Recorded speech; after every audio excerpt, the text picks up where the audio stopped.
I'm not here to teach you how to be cruel. I'm here to show you something far more dangerous. That your kindness, if not backed by strength, is just weakness, pretending to be virtue.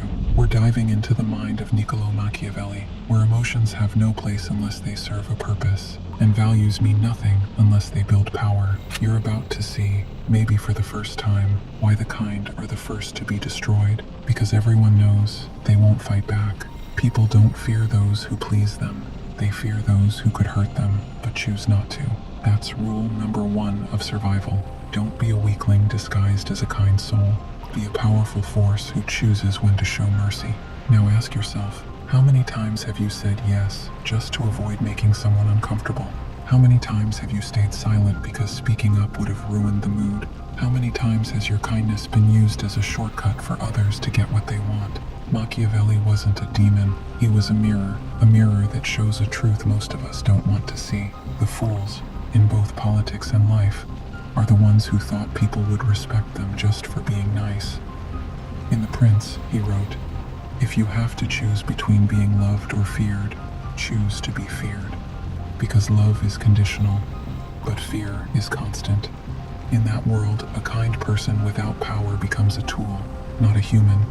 They're used, discarded, smiled at, and trampled over. History is full of kings who wanted to be loved more than feared, and they all ended hanging from a rope. Because when people don't fear you, they don't believe you'll stop them. And kindness, when it's not paired with the ability to punish, turns into a pitiful weakness. Think of the nice boss who says, "It's okay," every time you mess up. Do you respect him? Or do you pile more mistakes on his shoulders because deep down, he doesn't scare you? Think of the partner who forgives every betrayal because they love you. Do you appreciate them? Or do you test how far they'll bend before they break? Kindness without authority invites exploitation. Just like a bird that's never afraid, it's always the first to fall into the trap. This world does not reward good intentions.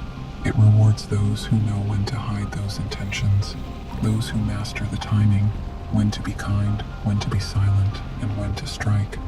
How many times have you seen a kind person ignored because they didn't cause a scene? How many times did a nice guy lose a position to someone more aggressive just because that person knew how to sell themselves? How often do we see that the one who tries to please everyone is feared by no one? Kindness with no boundaries isn't a virtue. It's a silent confession that you won't fight back. Just as Machiavelli said, it's weakness coated in sugar. The problem isn't kindness itself, it's your motive behind it. Are you being kind to feel accepted, or are you being compassionate from a place of strength? Animals don't understand kindness. The wild doesn't respect those who submit. So when you're kind in a world that doesn't reward it, what you're really saying is, "I'm not a threat. You can safely step over me." And that's exactly what happens. You get stepped on. In every social group, there's always someone climbing up the backs of the kind. And in every relationship, someone learns that kindness equals surrender. Machiavelli wasn't promoting cruelty. He was promoting control. The kind of control that makes people think twice before crossing your line. He said, "Those who show too much mercy prepare the ground for monsters." And the monsters in your life, they're not always strangers. Sometimes they're a coworker who keeps asking for favors because they know you won't say no. A family member who keeps insulting you because they know you'll forgive. Sometimes the monster is you, when you wear kindness like a mask while slowly killing yourself inside. Kindness isn't protection, it's an open invitation. Every time you're kind without awareness, you teach people how to step on you without guilt. And here's the cruel truth. Sometimes kindness is just fear in disguise, a way to avoid confrontation, to delay anger, to ask for respect without ever demanding it. But respect, as Machiavelli made clear, is not given, it's taken. When you're endlessly kind, you slowly erase yourself. You become a social shadow, present but unseen. Because kind people don't scare anyone, and people only remember those who scare them or shock them. The worst part? Kindness can become a habit that stops you from saying no, a habit that makes you feel guilty when you set a boundary, a habit that makes you deny your own needs just to avoid bothering someone. Until one day, you're the person who pleases everyone except yourself. People don't respect those who pose no threat. That's the rule Machiavelli whispers in your ear after the 100th time you've been disappointed and still say, "But I was kind to them." Why? The answer, because you were only kind. So yes, keep your kindness, but make it a sword wrapped in silk, not a cushion thrown beneath their feet. And remember this, the world doesn't respect anyone who can't scare it when necessary. In a world that only grants respect when you can intimidate, and only goes quiet when you make it fear, kindness becomes the first step towards slow destruction. The kind are not angels, they're lunch. Machiavelli lived in an age of chaos and betrayal, and he wasn't cruel. He was realistic to the point of brutality. He didn't believe in ideals. He said it plainly. If you want to be respected, learn the art of controlled cruelty. Kindness, when it's unconscious, becomes an open confession of weakness, like raising a white flag before the battle even starts. Machiavelli didn't hate kindness. He hated kindness that doesn't know when to stop. The kind that comes from a need to be liked, not a clear view of the world. The nice person often doesn't truly want good. They're just afraid of conflict, afraid of being disliked, afraid of being misunderstood or rejected. So they choose kindness as a shield, but it doesn't protect them. It exposes them. To be loved, according to Machiavelli, that guarantees nothing. People love the weak and then forget them. They love merciful leaders, then stab them in the back. But those who are feared, they stay in people's minds. They're respected even in absence. They're obeyed without needing to speak, because fear lasts longer than love. Take the story of Louis XVI, a kind-hearted king who wanted to please his people, to show mercy and softness. In a moment when he should have shown strength, he hesitated. He gave in. He showed weakness when he should have terrified them. And the result? He lost his head. The same crowd that once cheered for him clapped when the guillotine dropped. And in today's world, any relationship built on unguarded kindness eventually ends in betrayal or exhaustion. Do you remember the first time you acted kind just so you wouldn't lose someone, but ended up losing yourself? How many times did you believe that patience would change people, when all you were really doing was giving them more rope? How many times should you have drawn the line, said stop, but instead, you said, it's okay, until they devoured you? Machiavelli says, don't be cruel, but be capable of cruelty when needed. People by nature tend to exploit the kind, often without realizing it. It's not always planned, it's human nature. We test limits, we take more when no one stops us, and anyone who doesn't show their claws, we assume doesn't have any. Do you know who was one of the kindest figures in history? Julius Caesar. Yes, this great emperor believed in mercy, forgiveness, second chances, but in the end, he was slaughtered by those closest to him, including Brutus, whom he had forgiven countless times. Kindness, when given to the undeserving, becomes a knife in an ingrate's hand. But let's flip the image. Imagine a poor man, a simple taxi driver, works for years without complaining, never asks for more, lets passengers get away with non-payment, smiles at those who insult him. Everyone likes him, but no one respects him. One day, a passenger steps in, insults him, threatens him, and he just smiles. Why? Because he's used to being the nice guy.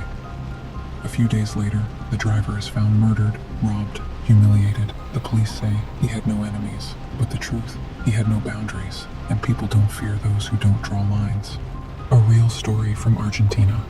A receptionist, always smiling, always taking pressure from customers, enduring co-workers' behavior, doing tasks that weren't her job, just because she was nice.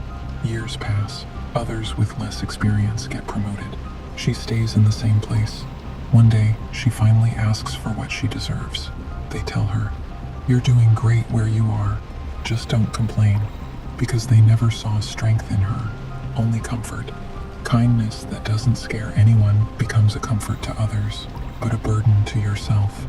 So many people will praise your kindness when it serves them, and trample on it the moment it stands in their way.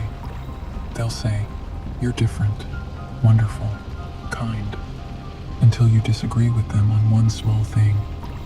Then suddenly, your kindness becomes stupidity in their eyes.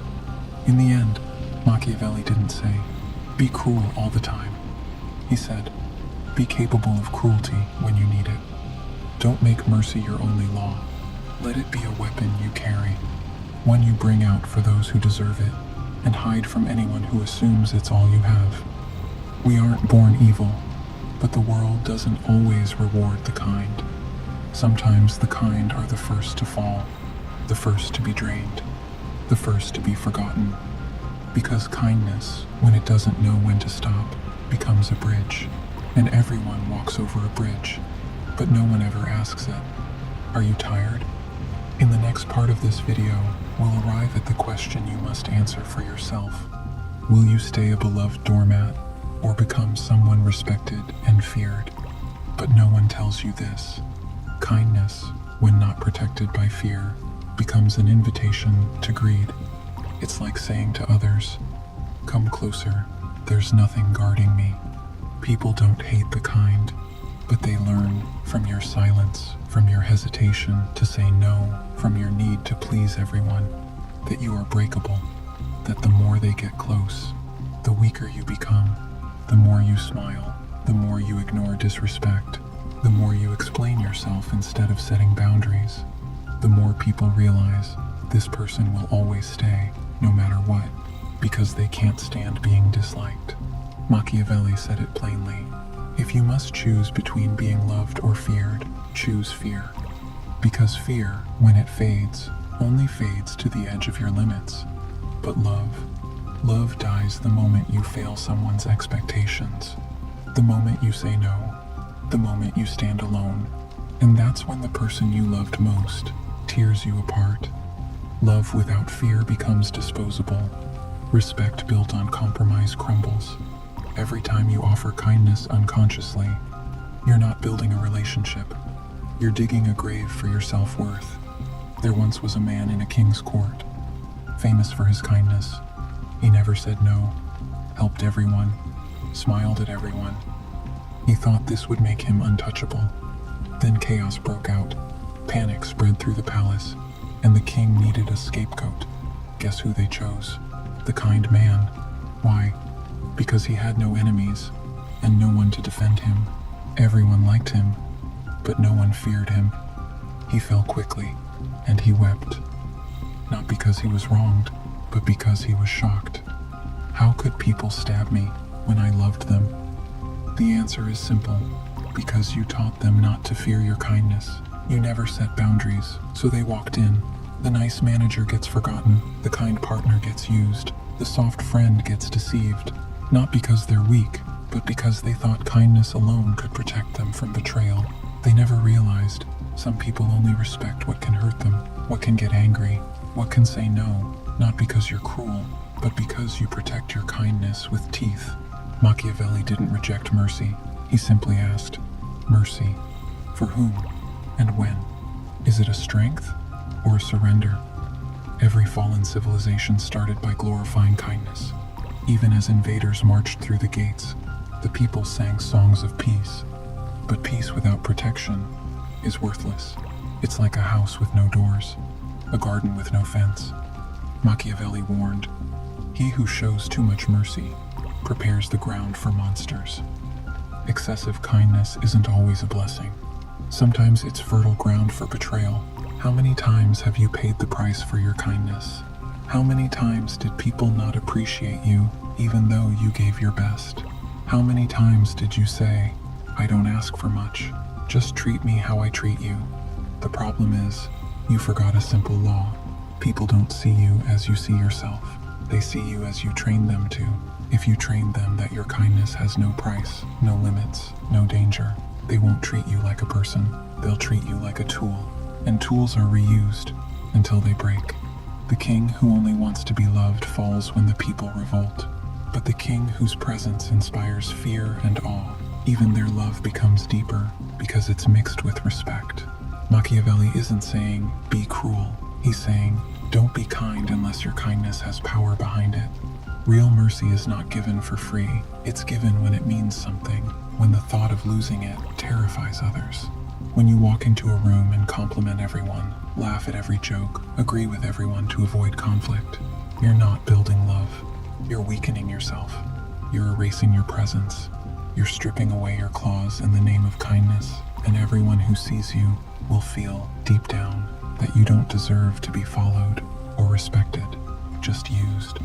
Every time you forgive without pause, smile through anger, agree while feeling resistance, you're writing yourself a social death sentence. People might applaud you, but inside, they know you won't fight back. You won't stand up. You won't say enough. And that is the worst reputation of all. Let me end with another story. A man named Francesco Ferro, an advisor in the Italian parliament, known for his constant smile, always helping everyone. At first, they all loved him, but over time, he became the weakest link, because whenever debates got heated, he stayed silent. Whenever he was pressured, he agreed. Whenever there was injustice, he justified it, until eventually his presence became meaningless. And when a political purge began, no one remembered him, no one defended him, not even the people he helped, because he wasn't a force, he was a shadow, and his fate, quiet elimination. Kindness isn't always weakness, but if you don't know when to stop, it becomes a burden you carry alone. In the end, the real question isn't, are you kind? It's, is your kindness respected? Do people fear losing it? Or do they assume you'll always be there, even after they hurt you? Because no one counts how many times you were kind. They count how many times you were weak. People don't judge your intentions. They judge your results. Don't ask them, did you like my kindness? Instead, watch. Did they respect my limits? Machiavelli didn't write for soft hearts. He wrote for sharp minds. He didn't teach how to be loved. He taught how to survive in a world where the strong devour the weak. With a smile,